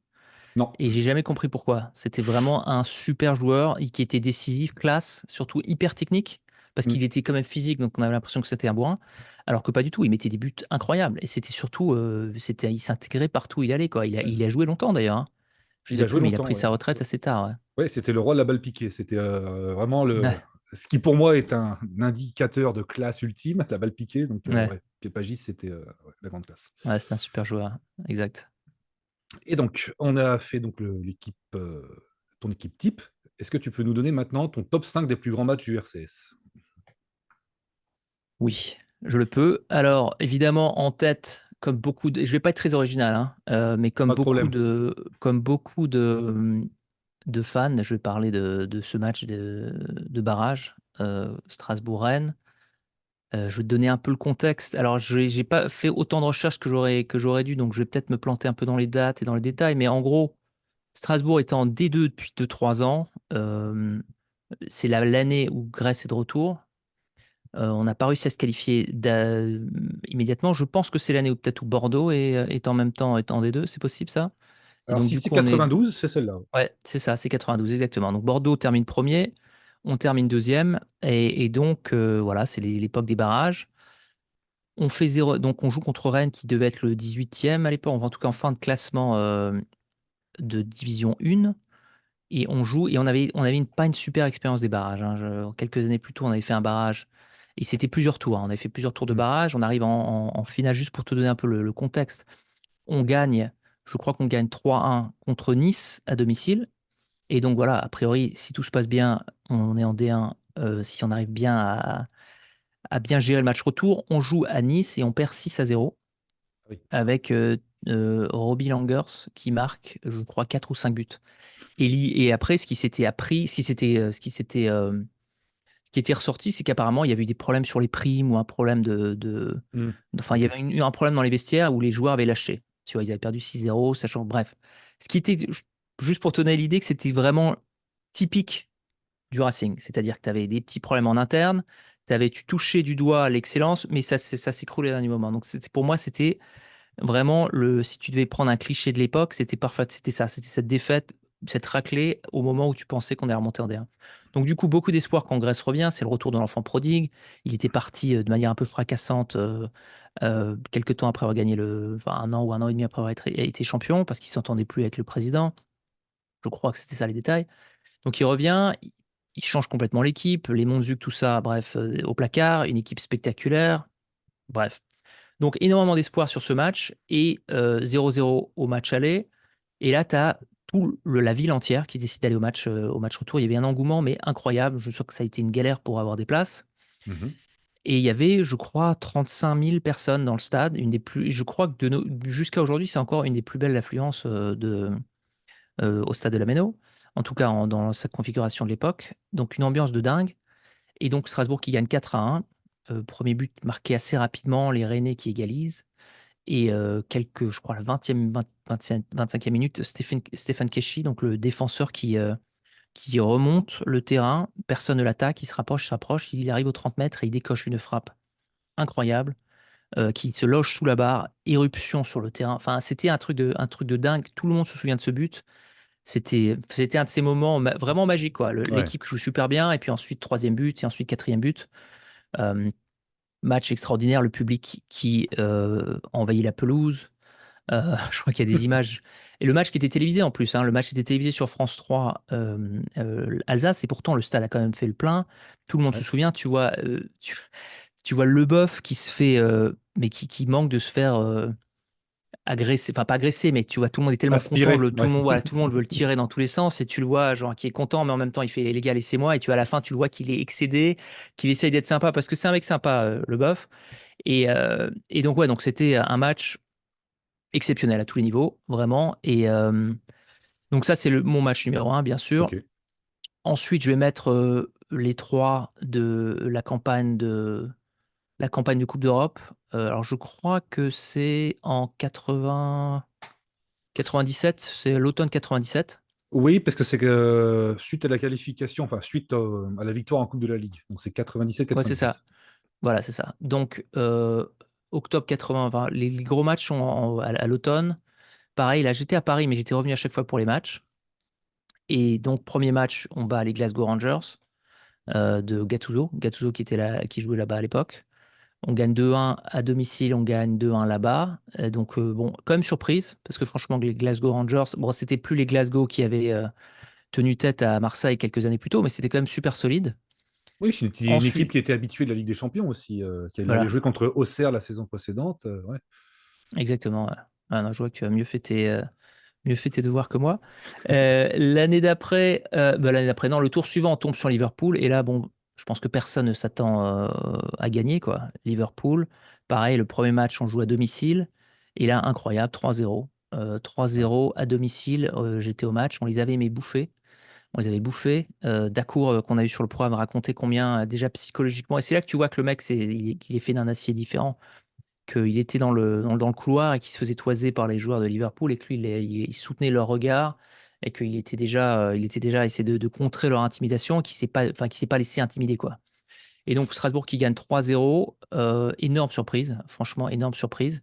Deux buts de Zitelli, Mhm. et donc match retour à Anfield, on perd 2-0, l'équipe qui résiste tant qu'elle peut, et qui se qualifie, je crois que c'est les 16e à ce moment-là, ou les 8e, je suis pas sûr. Ça doit être 32e, 16e, 8e donc contre l'Inter, je pense. D'accord, donc huitième contre l'Inter. Et là, c'était vraiment la grosse équipe de l'Inter, hein. C'était vraiment, je sais même pas comment ils pouvaient se retrouver en UEFA et pas en Ligue des Champions, pour être honnête. Tu avais Impression. Pagliuca, ouais, Pagliuca, je vais recommencer. Pagliuca au gardien de but, à Bergomi, Zanetti, Djorkaeff, Ronaldo, Simeone, Koé, Taribo West. Winter. Enfin bref, une équipe des malades, quoi. Et puis Ouais. Ronaldo, je me souviens, tu avais Ronaldo, chaque fois qu'il touchait le ballon, tu Mm. avais un silence dans le stade. Et donc le match, pareil, pour trouver des places, c'était la Croix et la Bannière. Et tous mes potes, on était. Donc, moi, j'avais fait une prépa à Strasbourg. Donc, tous mes potes de Mhm. prépa, on avait intégré. Beaucoup de gens, on avait intégré ensemble la même école de commerce. On était tous revenus pour le match. On avait tous réussi à avoir des places. Et match incroyable. 2 buts dans les 20 premières minutes. Donc, c'était un début, mais incroyable. Je crois, d'après mes souvenirs, que c'est Ismaël qui marque un coup franc des 20 ou 25 mètres. Et je me souviens, j'étais derrière les buts. Donc, je le vois arriver. C'était l'extase. Et bon, bref, donc match énorme, Mhm. énorme. Et puis bon, on perd là-bas 3-0 à l'italienne, quoi. Je crois qu'ils ont eu 3 tirs cadrés, ils ont gagné. On termine à 10 en plus, évidemment. Et bon, voilà, c'était la marche un peu trop haute, mais c'était extraordinaire. Et j'ai envie de dire un truc, c'est que Strasbourg en Coupe d'Europe réussit très souvent. C'est-à-dire qu'il y a rarement eu de. Il y a certaines équipes qui vont faire des coups d'éclat et qui vont s'écrouler contre des équipes moins bien classées, on va dire. Et Strasbourg, très généralement, tient son rang. Vraiment, dans mes souvenirs, je n'ai pas fait d'analyse statistique poussée pour appuyer mon propos, mais j'ai quand même ce souvenir que généralement, Strasbourg tient son rang ou alors overperform, hein, pour utiliser ou over-index, hein, je sais pas comment tu dis, mais très souvent en Coupe d'Europe. Et ça, Surperforme. c'est Ouais. surperform. Voilà. Et donc, c'est toujours une grande source de fierté. Parfois, on est vraiment nul en championnat, mais en Coupe d'Europe, on a toujours vraiment bien mouillé le maillot. Oui, c'est vrai. Et puis, il y avait, je me souviens, en 2005-2006, il y a cette double confrontation contre la Roma, qui était quand même un des cadors de Serie A. Ça fait deux partout, comme tu l'as dit, à Strasbourg, et ça fait un partout là-bas, avec un D'accord, but ouais, c'est ça. de Belaïd, parce que je me souviens de Belaïd, formé à Strasbourg, qui faisait partie de, je ne sais pas si tu te souviens de cette série qui s'appelait À la Clairefontaine, où on suivait le Oui, parcours de jeunes oui, j'en ai joueurs, entendu parler, j'ai jamais vu. C'est pas là où il y a une grosse embrouille entre Ben Arfa Benzema et Ben Arfa, ou Ben Ben Arfa et Arfa et quelqu'un Diaby. d'autre, et peut-être. Ouais, c'est Diaby. ça, voilà. Ouais, Oui, non, donc tu avais. j'ai vu les extraits, mais j'ai jamais vu la série. Et, ouais, et donc Belaïd fait partie des protagonistes et ça faisait drôle de le voir quelques années plus tard marquer ce but dans un Olympico vide parce que bon, Ouais, c'est ça. voilà. C'est clair. C'est pour ça que ça prend un peu moins de sens pour moi. C'est que c'était vraiment l'époque où les clubs italiens s'en foutaient complètement de la Coupe d'Europe, à moins que ce Mm. soit la Ligue des Champions, quoi. Ouais, Parce qu'il n'y avait pas d'énormément d'argent. Maintenant qu'elles sont toutes fauchées, je pense qu'il y a un peu plus ils se rendent un peu plus compte qu'ils peuvent pas complètement la prendre par-dessus la jambe. Mais c'est vrai que c'était pareil, hein. Et comme tu dis, généralement, ils se débrouillaient pas mal. Il y a quand même rarement eu des surprises, des mauvaises surprises, même encore plus récemment. C'était quoi? Ils avaient joué contre Francfort? Francfort, exactement. Je crois que ils arrivent en dernier tour de barrage, alors qu'on n'avait pas une grosse équipe, hein. Non. Et on avait quand même réussi, on leur avait tenu tête, quoi. C'était joué à pas grand-chose. On l'a perdu, on l'a payé d'ailleurs ensuite pendant la saison, puisqu'on était un peu cramé. On avait cramé beaucoup de batterie lors de ces Ouais. premières semaines de l'été, de ces dernières semaines de l'été avant le début du championnat, quoi. On s'était préparé justement pour ne pas sous-estimer ce parcours européen. Ouais. Mais d'ailleurs, je crois que Strasbourg bat Francfort au match aller. Et ce match retour où ça se passe mal, il y a Liénard, bon, peut-être manque d'expérience au haut niveau, qui se fait expulser bêtement. Et je crois que Strasbourg perd 3-0. Puis Ouais. c'était Et là, je crois Francfort, qu'on avait fallait gagné 1-0 peut-être, ou 2-1, un truc comme ça. Je me souviens plus très bien 2-1, des il me détails. semble, un but peut-être de Motiba, enfin peut-être pas Motiba, mais un joueur un peu sorti du banc qui marque à la dernière minute. C'était assez, ouais, Ouais, ouais, c'était. non, c'est ça. Et puis effectivement, manque d'expérience. Et puis bon, c'était Francfort, c'était pas non plus. Enfin, Francfort qui a quand même joué. Bon, maintenant encore plus, hein, parce que Hmm. ils sont encore. Attends, est-ce que c'est Francfort ou c'est Stuttgart? Maintenant, j'avoue que C'est Francfort, il me je mélange semble, un hein. peu. Ouais, donc Je ça va être crois que c'est Francfort. Mais Francfort. bon, une équipe qui a déjà plus habituée que Strasbourg, Oui. en tout cas à cette époque-là, de jouer la Coupe d'Europe. Donc, et alors, je dirais plus récemment, et pareil, je vais pas être hyper original. Parce qu'à chaque fois, les victoires en Coupe de la Ligue, Coupe de France, c'était tellement des purges, les victoires, les matchs à chaque fois. Donc, c'est difficile de vibrer autour d'eux, pour Hmm. être honnête. Euh, le match auquel j'aurais vachement vibré, ça aurait été cette finale contre le PSG qu'on perd, malheureusement. Je me souviens plus de l'année. On perd sur une frappe de Paul Le Guen. Euh, 95 peut-être. c'est Peut-être avant. possible, C'était ouais. quand le maillot avait été un peu à damier, non? Il y avait Sauzet Ouais, qui jouait à exact. Strasbourg. Ouais. Tourtel, ouais. Ouais, ouais, c'était d'ailleurs Sauzet, ouais, j'aurais pu le mettre aussi, lui. Ouais. Parce qu'il avait lui, j'ai jamais vu faire un mauvais match au Racing, quoi. Il était toujours présent. C'est vrai que j'avais complètement. Bon, bref, j'ai oublié de le mettre, Sauzet. Franck Sauzet, si tu nous écoutes, et j'espère que tu sauras me pardonner. Et donc, ouais, donc je mettrai je mettrai le match contre Lyon. Parce que Oui. je te dis, ça symbolise vraiment le nouveau Racing, cette espèce de ce nouvel optimisme, cette nouvelle fidélité des fans qui soutiennent leur équipe, qui continuent à soutenir l'équipe jusqu'à la fin, sans la critiquer et qui vraiment, du coup, enfin, les joueurs le sentent. Les joueurs le sentent. Je sais que les joueurs le disent très souvent. Alors, il y a peut-être une part ouais, je ne veux pas dire de démago, mais de vouloir plaire aux supporters, mais je crois qu'ils sont sincères quand ils disent que ça les pousse vraiment. Et le fait que Dacosta rentre, marque le but égalisateur, je crois qu'à 5 minutes de la fin du match, il y avait 2-1 pour Lyon. Et Strasbourg était en très très mauvaise posture. Et puis voilà, 10 minutes plus tard, Liénard qui marque ce coup franc à la Toni Kroos et qui Oui, gagne 3-2. Bah, Lyon qui est bien emmerdé d'ailleurs, parce que du coup, ils perdent leur. Je crois que du coup, ils se qualifient pas pour la Ligue des Champions. C'est oui. dommage parce que c'était une Mm. équipe que j'aime bien, Lyon. Et du coup, pour moi, ouais, c'est un match que je mets dans mon top 5. Ouais. Ouais, et pour revenir sur le coup franc Liénard, il est assez incroyable parce qu'il est donc quand on regarde la télé, c'est sur la gauche, je crois, et c'est dans la surface qui est à ta gauche. Il est excentré côté gauche et il fait du pied gauche. Il la met dans la lucarne droite. Si je dis pas Ouais, de ouais, bêtises, c'est c'est ça. ça. Et ouais, t'as Une raison. Ouais, trajectoire c'est ça. assez. Bah, un peu comme le but, ouais, je crois que c'était Toni Kroos qui l'avait mis contre c'était la Suède enfin, c'est un pays scandinave lors de la Coupe du Monde 2018 où l'Allemagne, pareil, marque à la toute dernière minute. Il est aussi un peu à l'extérieur de la surface. Il fait cette espèce de ballon Ouais. ultra brossé qui marque un but. Mais tu as raison, c'est pas juste extérieur du pied, Mm. lucarne, c'est non seulement intérieur du pied, lucarne et lucarne opposée. Enfin, un truc de malade. Et pareil pour un joueur qui a quand même débuté vraiment sur le tard en national, quoi. C'est Ouais. un beau symbole. Il a quitté Strasbourg, Liénard, il me semble, non? Ou il est toujours dans Ouais, l'effectif? ouais, alors il est parti à Bastia en Ah, fin d'année voilà. dernière parce qu'on ne Ok. pouvait plus. Voilà, je crois que Vira lui a dit qu'il pouvait pas lui assurer il piochait quand même un peu aussi pas mal l'année dernière. Ouais. Il allait à Bastia et je crois qu'à Bastia, il jouait peut-être pas assez. Ils ont rompu en bonne intelligence, enfin vraiment à l'amiable. Et là, il vient de recommencer à Sochaux. Il y a Ok. quelques jours, il vient de signer à Sochaux. Il a joué hier d'ailleurs en Coupe de France pour la qualification. Je sais plus c'est peut-être contre Reims, c'est possible ça. Je dois t'avouer que Euh, j'ai un trou de mémoire, là. je crois que c'est contre Reims. Ouais. Enfin bref, ils ont Sochaux qui, il me semble, est en national, qui a battu une D1. Donc c'est Mm. bel exploit. Je ne vais pas dire que c'est grâce à Lienart, mais en tout cas, je crois qu'il y a apporté sa petite pierre. Ok, merci pour ce top 5. Alors maintenant, c'est une question libre. Je ne sais pas si tu y as réfléchi parce qu'elle est quand même pas évidente. Donc, si tu aimes la littérature, est-ce que tu peux comparer le RCS à un livre? Si tu aimes la musique, est-ce que tu peux comparer ton club à un groupe? Si tu aimes l'art à une œuvre d'art, le cinéma à un film? Voilà. Alors, j'ai envie de dire que j'ai eu beaucoup de mal avec cette question. Ça m'étonne pas. J'aime tout ça. Donc, j'aime lire, j'aime la musique. J'ai animé une émission de radio de classique rock dans ma jeunesse.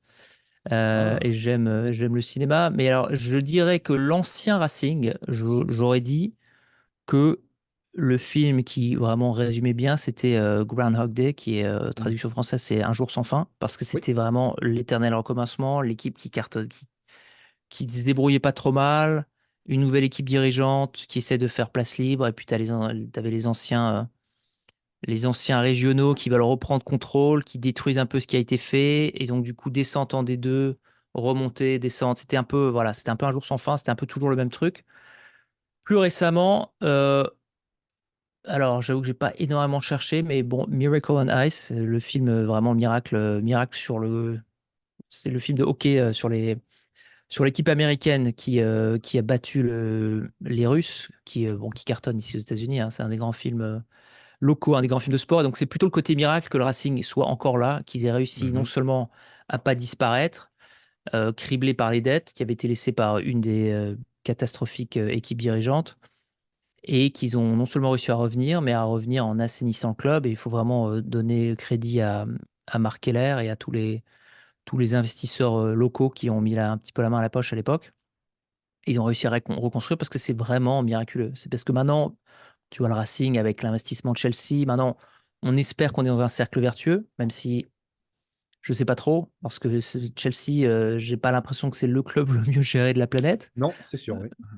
En tout cas, ils ont des sous, mais bon, en tout cas, c'est un club qui a vraiment bien géré ce côté, cette catastrophe qui était la rétrogradation, enfin d'abord la descente sportive et ensuite la rétrogradation administrative, qui s'est reconstruit petit à petit et doucement. vraiment doucement, et du coup avec la ferveur populaire, avec des joueurs qui Mm. sont vraiment attachés au maillot. Il n'y a pas eu vraiment tellement de mercenaires. C'est-à-dire qu'à chaque fois qu'un joueur est parti, ça s'est fait de manière, ça s'est fait à l'amiable, quoi. Les Kenny Lala, les Ajorc, tout ça, ils sont partis au moment où ils devaient partir, et ça s'est bien déroulé, ce qui est assez rare. C'est quand même suffisamment rare pour le dire, et c'est le club qui a cru de manière vraiment régulière et solide.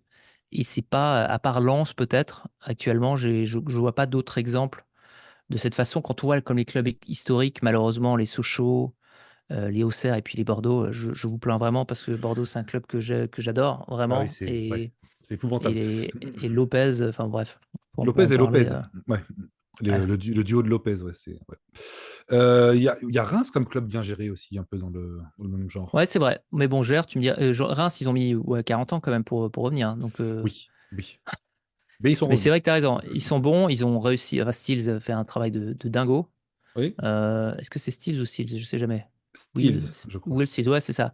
Steels, il est incroyable. Franchement, je pense Mm. que d'ici, je sais pas, 10-15 ans, on se rendra compte combien on a eu la chance de l'avoir Oui, dans le championnat de France. Parce que ça va être un. Bon, déjà, il est très bon avec ce qu'il a, les moyens dont il a à sa disposition. Il est pareil, il surperforme, il est impressionnant.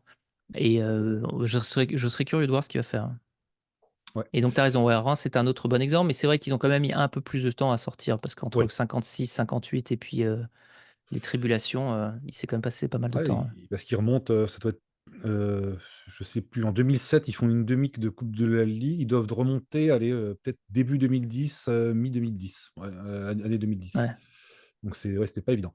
Et quel regard tu portes sur l'équipe actuelle du RC Strasbourg? Est-ce que tu es un peu convaincu justement par ce système d'alliance avec, de partenariat, pardon, de club Et alors, filial à non, Chelsea? non, parce que vraiment, je pense que l'intérêt de Chelsea n'est pas du tout aligné avec ce Strasbourg. C'est une évidence, parce que si ils vont nous prêter des joueurs qu'ils essayent de développer, mais bon, c'est plutôt leur intérêt à eux. S'ils se rendent compte qu'ensuite, c'est pas. Bah, je sais pas, j'ai envie d'être positif. J'ai envie d'être Mhm. positif parce que c'est quand même difficile de ne pas faire confiance à Keller après tout ce qu'il a fait. Oui.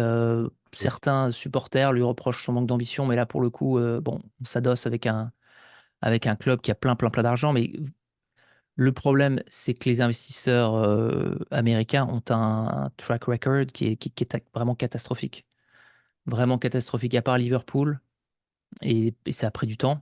Il n'y a Mm. pas vraiment eu de très bons retours sur l'investissement Ouais. de clubs d'investisseurs américains dans le foot. Et tu peux regarder vraiment pareil, quand tu avais Colony Capital à Paris, c'était catastrophique. McCourt à Marseille, c'est catastrophique. Textor à Euh, Lyon, c'est pas ouf. Textor à Lyon, c'est abominable. Enfin bref, c'est pas terrible. Maintenant, le fait qu'on ne soit pas complètement racheté, qu'on évolue de manière un peu indépendante, qu'ils aient gardé les équipes dirigeantes, tout ça, c'est de bon augure, j'ai envie de dire. Vieira, je lui fais confiance, il a su tenir le cap. Alors c'est vrai que c'était pas très fun à regarder jouer, Oui. mais il y a quand même, tu vois quand même les prémices, c'est que Strasbourg actuellement, c'est l'équipe qui marque le plus je crois, dans le dernier quart d'heure de tous les, je sais plus, en tout cas du championnat de France, c'est sûr, peut-être de tous les des 5 plus gros championnats. Donc ça prouve quand même un état d'esprit en acier trempé. Maintenant, j'avoue qu'en début de saison, j'ai un peu vu le retour des critiques que j'avais l'impression avait un peu disparu. C'est-à-dire avec les supporters qui se découragent assez rapidement Mm. avant de donner un peu le bénéfice du doute, ou avant de faire preuve d'un peu de patience, ce qui était un peu plus le cas les années d'avant. Vraiment, les 10 dernières années, le club a pu progresser de manière tranquille, sans révolte de supporters. Mais je suis pas suffisamment proche, hein, je suis pas dans les clubs de supporters locaux, les UB90, etc., pour vraiment connaître les tenants et aboutissants. Donc, j'ai envie de dire que je suis d'un optimisme prudent ou d'un pessimisme Modéré. moyen. Voilà, exactement, modéré. Et ouais, il y a des joueurs qui te plaisent actuellement? Moi, je suis vraiment old school, hein, donc c'est Gamero. Je trouve que Gamero, j'adore ce joueur. Il est Ouais. revenu, il est revenu, il aurait pu partir. Il aurait pu rester à Valence, où quand même il avait tout ce qu'il voulait là-bas. Il avait gagné des tonnes de coupes de l'UEFA. Ouais. Je pense qu'il aurait pu être un super sub, et il a préféré revenir, se mettre un peu en danger, gagner moins d'argent. Puis surtout dans le climat strasbourgeois, c'est pas non plus Mm. le plus fun, hein. En hiver, c'est quand même l'horreur. Ouais. Et non, il est venu, et puis il a accepté, même quand ils l'ont un peu mis sur le banc, il a un peu accepté de diminuer son temps de jeu, quoi. Il a pris avec le sourire, et puis il a quand même regagné sa place lui-même. Maintenant, les nouveaux joueurs, je crois que Gabriel a l'air pas mal, franchement. Il a l'air pas mal du Mhm. tout. Mais il faut voir sur place. J'avoue que il y a pas, j'ai pas vraiment vu de joueur qui m'a. C'est là qu'ils sont bons en fait. C'est que collectivement, l'équipe joue vachement mieux. Ouais. Donc c'est difficile d'en sortir un du lot. Je pense que tous ces joueurs qui sont super jeunes, qui ont été comment il s'appelle encore? Mbayama? J'avoue que j'ai du mal à les prononcer. Mais les nouveaux joueurs qui ont été en tout cas tradés par Chelsea euh, progressent à leur rythme. Je pense que Mhm. c'est un peu dur. Ils ont tous été un peu lancés au même moment. Ouais. Vieira avait vraiment des idées très précises sur ce qu'il a envie de faire. Donc du coup, ouais, du coup, je pense que le collectif se dégage plus qu'une individualité. Je pense que, mais pareil, Gamero, j'ai ce petit attachement émotionnel, on va dire, et donc j'ai tendance à plus, voilà, à garder une petite place particulière pour lui, hein. D'accord. Donc, on arrive à la fin de cet épisode. Est-ce que tu peux nous parler de l'actualité du podcast des légendes, des épisodes à venir et si d'autres projets sont dans les tuyaux? Alors oui, oui, oui, il y a plein, plein, plein d'actualités. On a enregistré pas mal d'épisodes là depuis ces dernières semaines. Ça va intéresser les Girondins. On a Alain Roche un épisode avec Alain Roche qui a été super, vraiment un Mhm. mec aussi classe sur le terrain que derrière un micro. Donc c'est vraiment il nous a consacré pas mal de temps. Donc ça va être très long. On va pas couper grand-chose, hein, donc attendez-vous à quelques bonnes heures avec lui. Super. Euh, on a René Girard qui était un peu notre étoile du Nord, vraiment qu'on cherchait depuis un petit moment, puisque on a eu plein d'épisodes sur les protagonistes de Séville qui Mhm. continuent à dire si seulement René Girard avait été dans l'équipe lors de la demi-finale contre la RFA, le match aurait été différent parce qu'il aurait amené de l'impact, parce on se serait pas laissé Ouais. marcher dessus. Donc voilà, donc c'est un peu des vieilles tambouilles, mais bon, c'est intéressant. Les auditeurs adorent, je pense, revenir sur ce match. Donc on a eu René la semaine dernière. Pareil, il était super sympa. Ça va être un chouette épisode, plein d'anecdotes. En plus, il a pas il a pas la langue dans sa poche. Ouais. Donc il y a eu de très très belles anecdotes sur Claude Bèze et sur sa période bordelaise, parce qu'il fait vraiment partie. Lui, pareil, il est très sous-estimé. J'ai du mal à comprendre comment il a eu aussi peu de sélection en équipe de France, sachant qu'il a fait partie de la plus grande équipe de l'histoire de Bordeaux. Oui. Triple champion de France, deux Coupes de France, un doublé, des demi-finales de Coupe d'Europe, et puis il était capitaine. Enfin, c'est assez surprenant. Ouais, Et oui, pardon, tu allais surtout, dire. oui, surtout Girard, qui était un milieu de terrain défensif, mais qui marquait beaucoup de buts Exactement, aussi. il marque une cinquantaine de buts quand même sur sa carrière, ce qui est pas rien, ouais, comme tu Mm. dis. Exactement. Et qui c'est qu'on a d'autres? Écoute, on a eu, et donc là, c'est un scoop, puisqu'on ne l'a pas encore annoncé sur notre page. On a eu Oh. Olivier Rouillet. Ah oui. Olivier Rouillet, donc qui avait joué la Coupe du Monde 78. On essaie de compléter tous les participants de la Coupe du Monde Ouais. 78. Il nous en manque quelques-uns, mais on y travaille. Et donc on a eu Olivier Rouillet, on a passé vraiment quelques bonnes heures avec lui, super sympa. On a Daniel Gzuereb dans les tuyaux, on a Jocelyn Angloma aussi, dont l'épisode sortira bientôt. Et puis bien sûr, Peggy Louindoula, on l'a annoncé il y a un certain moment. Et là, c'est un épisode que j'adore, qui va être très long. J'ai beaucoup de mal à éditer parce qu'il nous a fait de très belles confidences. euh, Vraiment intéressant. Alors, pareil, c'est très compliqué de l'éditer parce qu'il nous a Mhm. raconté plein d'histoires, mais qui permettent vraiment de comprendre son personnage. C'est un joueur que j'adore parce qu'il a réussi partout où il est allé. Il a toujours fait preuve d'humilité et surtout, il ne s'est pas laissé faire. Et Oui. si tu te souviens un petit peu de l'histoire au PSG, Oui, bien sûr. qu'il avait vraiment traité de manière abominable, il est resté digne et ouais, il a tenu tête, quoi. Il a vraiment tenu tête alors que le PSG aurait pu complètement. Bon, ils ont d'ailleurs fait un peu euh, dévier sa carrière, quoi. Ils ont un peu, ils ont stoppé sa carrière. Il a réussi, Dieu merci, à reprendre le fil quelques mois plus tard, mais c'était dur, hein. C'était très très dur. Et donc, ouais, on a plein d'autres projets, évidemment, de continuer d'avoir des joueurs un peu plus récents pour s'adresser à une tranche d'âge un peu plus jeune, parce que c'est vrai qu'on trend un peu, on a tendance à avoir c'est plus les gens un peu de ma génération, un peu avant, donc on discute. Ouais. On a des joueurs de la Coupe du Monde 2010-2014 qui sont dans les tuyaux qu'on devrait faire. On a des grosses stars de 86-84. qu'on essaye de joindre. On a eu le raccord, mais on a un peu du mal à les joindre. Et puis là, celui qu'on aimerait vraiment absolument avoir et qu'on reçoit, enfin, on reçoit énormément de requêtes, c'est Marius Trésor. Donc je Ah, sais que. j'allais t'en parler, tu vois, c'est drôle. Ouais. J'allais demander à quand Marius Trésor. Écoute, Marius Trésor, je l'appelle tous les 2 jours. Donc, j'ai son numéro qui nous a été communiqué par un de ses coéquipiers, Mhm. donc avec son accord, bien entendu. Et donc, bah, écoute, je l'appelle très souvent, il doit en avoir marre, mais j'ai pas encore réussi à le joindre. Donc, si toi, tu as accès, si tu as un contact particulier avec lui, on est preneur, bien entendu. Écoute, non, pas du tout. Je suis désolé de te décevoir, mais oui, non, c'est personnage, comment dire, clé du football français. Oui, bien sûr, c'est un indispensable. Ouais. Justement, j'allais te poser la question, mais je pense que tu viens d'y répondre. Si jamais tu avais un joueur que tu souhaiterais avoir dans l'émission, ce serait qui? Bah, ce serait Platini.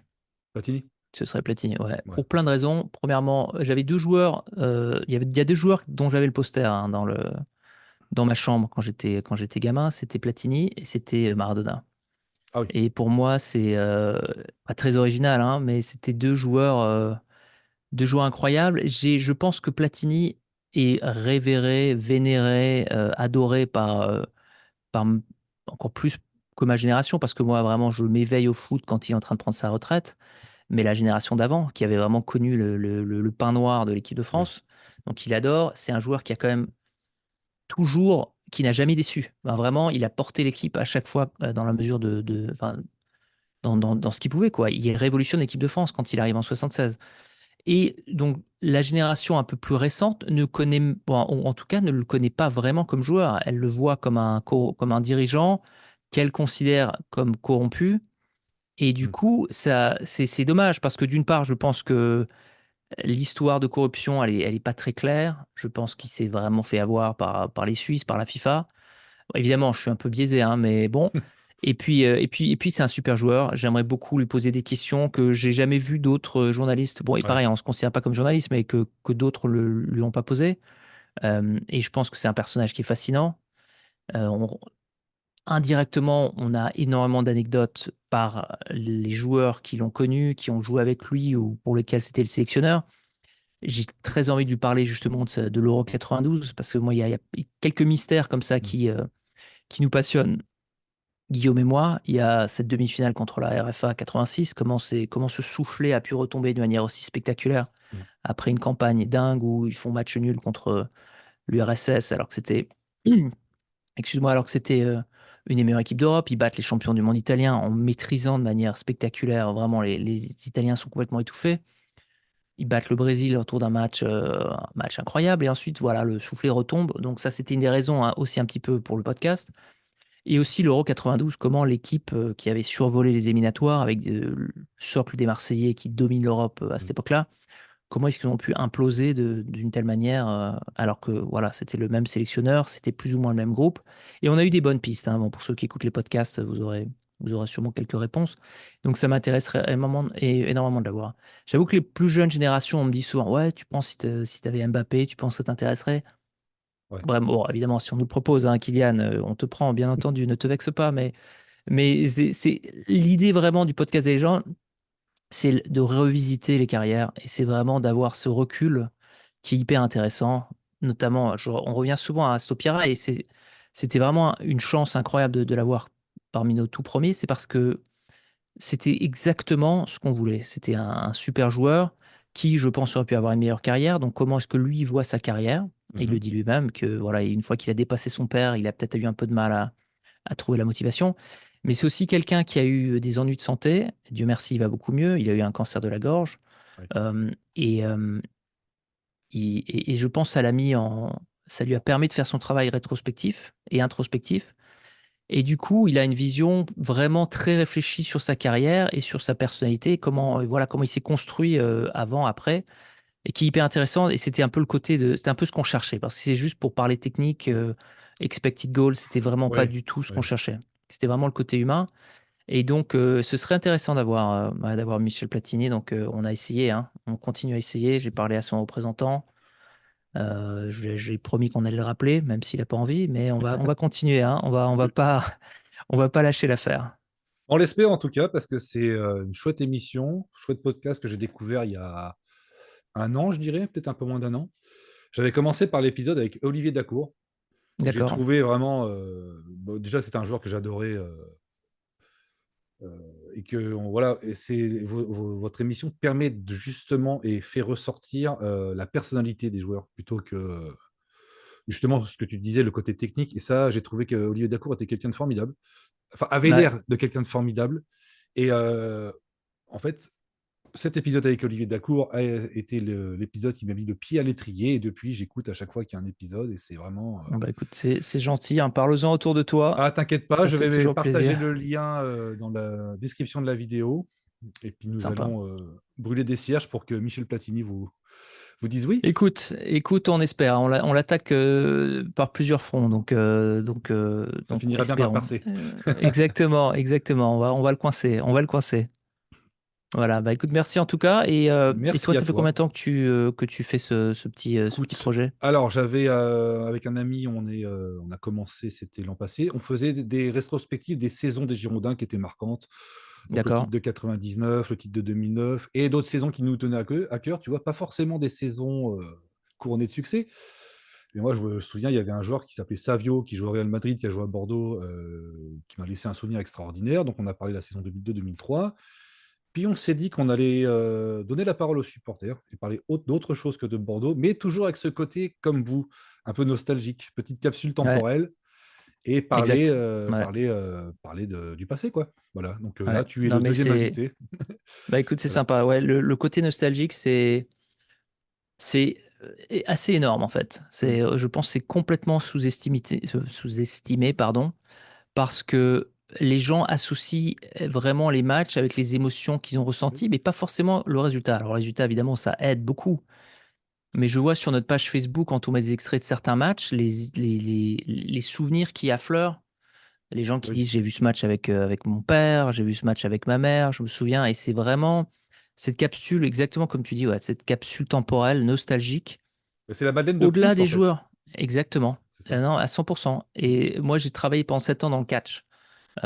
J'étais, à la WWE pendant 7 ans, Ah oui. et c'est un peu là que j'ai découvert le côté nostalgique. C'est-à-dire qu'il y a beaucoup de gens, beaucoup de fans actuels de la WWE qui sont fans parce qu'eux-mêmes étaient fans et que ça leur rappelle, que tel ou tel catcheur leur rappelle quand ils sont allés voir leur premier match avec leur père, et cetera, et c'est un truc qui Avec se transmet. Ric Flair et Hulk Hogan, ouais. Voilà, exactement, et c'est des trucs qui se transmettent de père en fils, et j'ai vraiment vu l'énorme pouvoir de la Mm. nostalgie, et tu raison, c'est pour ça qu'il y a certains joueurs qui nous attirent plus que d'autres, tu vois? Moi, j'adore Zidane, hein, parce que, et bon, il a été incroyable pour ma génération, enfin, pour notre génération à tous, tu vois? Incontestable, ouais.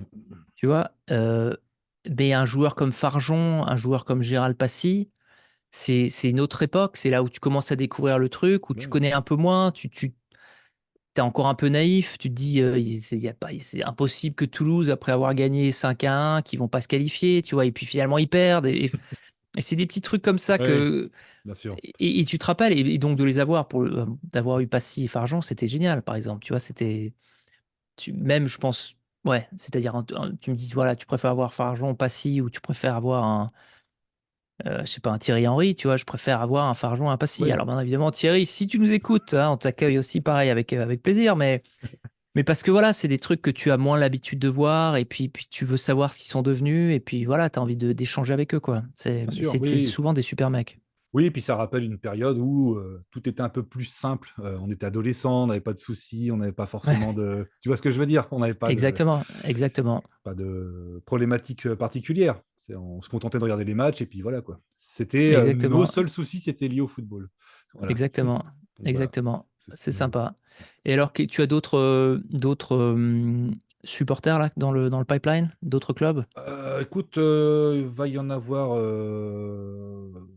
plutôt des clubs étrangers, l'Inter, la Juve, Ah, sympa. juste pour justement savoir comment, habitant en France, dans une grande ville où il y a une Ouais, équipe, tu peux t'intéresser.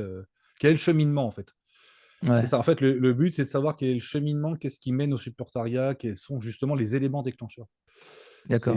C'est vraiment ça qui m'intéresse. Et puis, si jamais tu as le contact de ton comparse Guillaume, ce sera avec grand plaisir qu'on Ouais, abordera bien sûr, je lui dirais, lui, c'est un fan de Nantes, ce serait sympa de voir, Oui, Voir ce qu'il dira, ouais. Oui, Ouais, oui, ouais. ouais, Parce ouais, ouais. Surtout par rapport à des Bordelais, oui, ça peut être drôle. Mais oui, non, bien sûr, il y aura tellement de choses à dire sur Nantes. Oui, donc Ah bah, écoute, on a parlé, justement avec, René Girard du match, Bordeaux-Nantes, qui se termine par un 6-0, Nantes-Bordeaux, pardon, qui se termine par 6-0 où oui. Giresse est dans les buts. C'est 9-0 ou 6-0 C'est 6-0. Il y en a un autre où c'est à 9-0, mais Monaco. c'est Ah, c'est à à Monaco. Monaco. Ouais. 6-0, c'est, le match où Pantelic, est suspendu et donc, Oui, Bèze oui, oui. pour se plaindre vis-à-vis de la ligue décide de mettre Giresse dans les buts, mais pas n'importe comment, il le met comme goal volant.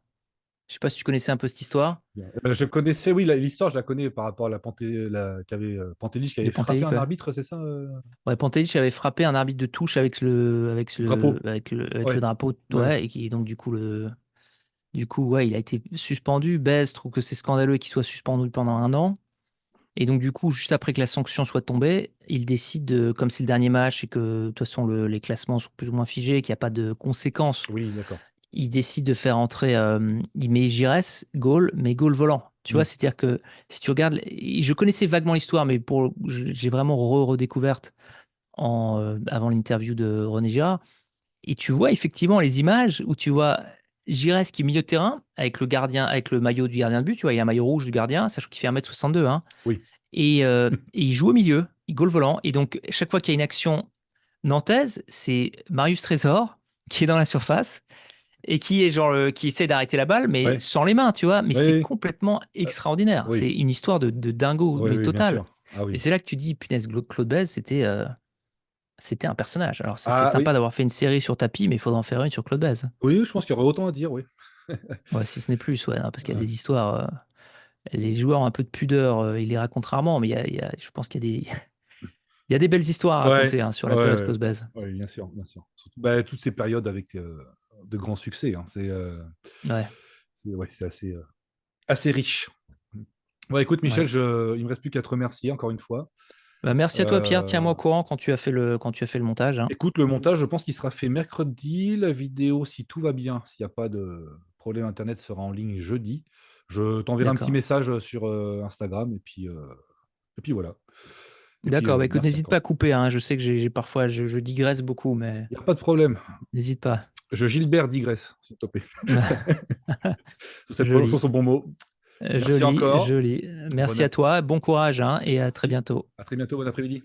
Merci. Merci à toi Bye. aussi. Bye bye.